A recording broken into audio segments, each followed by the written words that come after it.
Olá, pessoal. Meu nome é Eliane Caixeta, nós estamos aqui para falar um pouquinho hoje sobre replicação viral, né? A gente já sabe que HIV é um grande problema de saúde pública, HIV/AIDS, e é por isso que a gente precisa conhecer como acontece não só o processo de adoecimento, mas como acontece essa replicação viral.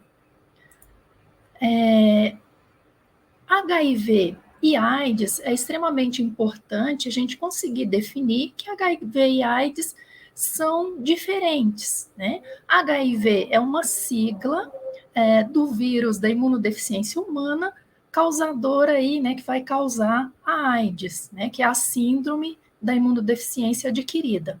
Então, HIV é o vírus e AIDS é o processo de adoecimento provocado pelo HIV. Então, o que esse HIV ele vai fazer? O que esse vírus faz, né?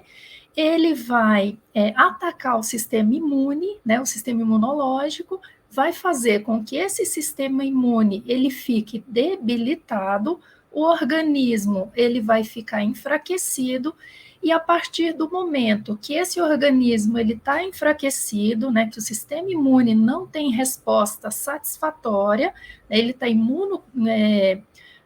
deprimido, vai aparecer doenças oportunistas, e é nesse momento que a gente chama essas doenças, né, esse processo de adoecimento de AIDS. Então, é importante conhecer a história natural do HIV, né, da infecção pelo HIV, e como vocês notam aí na imagem, no início, no momento em que esse indivíduo ele é infectado, né, tem a linha inferior, né, começando do zero, o ponto de infecção, entre 1 e 2 semanas, começa a replicação viral. Isso significa que há um aumento de produção desse vírus no organismo, como ele vai utilizar as células de defesa dos linfócitos T, né, as células a gente chama de CD4, L de linfócitos, CD4, para fazer essa replicação. Então, quanto mais replicação viral, menor é a quantidade de CD4 no organismo. Quanto menor o número de CD4, né, de células de CD4, menor é a resposta imunológica do indivíduo, né?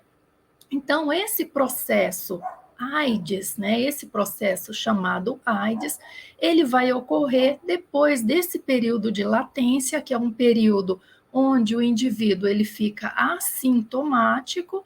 Quando esse CD4 ele diminui o número de contagem de células abaixo de 200, entra no estágio chamado AIDS, onde esse indivíduo ele vai ficar vulnerável à infecção, né, a todos os tipos de infecção. Então, um micro-organismo simples, né, como o toxoplasma, ele pode invadir o organismo daquele indivíduo e provocar um processo de adoecimento grave, o que não ocorre com uma pessoa, né, imunocompetente, que tem resposta imune satisfatória. O toxoplasma não vai provocar uma toxoplasmose grave naquele indivíduo saudável.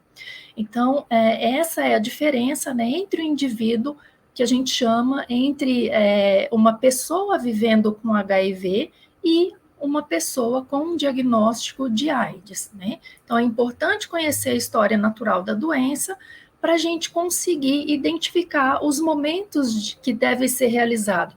Prevenção de doença, promoção da saúde e o tratamento desses indivíduos. Então, como é que a gente pode evitar o processo de adoecimento? Primeira coisa, eu preciso conseguir entender, né, identificar como é que isso tudo acontece. Então, a partir do momento que o indivíduo ele infecta, né, ele está infectado com o vírus do HIV, esse vírus do HIV ele vai se aproximar da célula de CD4, vai abrir esse capsídeo, né, que é essa cápsula externa do vírus, e liberar esse material genético para a célula de CD4. E aí vocês conseguem perceber, né, identificar do vírus conectado, né, acoplado aí do ladinho da célula de CD4.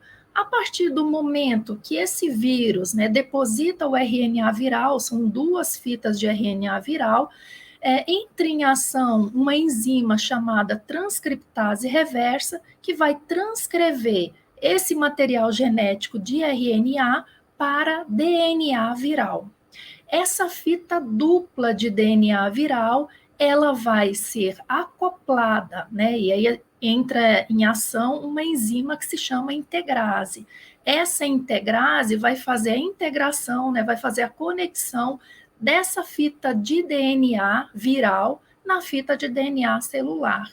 A partir do momento que tem, né, que está acoplado esse DNA viral no DNA da célula de CD4, a célula de CD4 vai entender que essa célula precisa fabricar muita fita viral. O organismo vai receber um comando de que o sistema, né, o organismo necessita daquela fita viral. E aí o organismo, a célula de CD4, sem saber que vai estar prejudicando, né, o próprio corpo, ele vai liberar, vai fabricar uma quantidade gigantesca dessas fitas virais.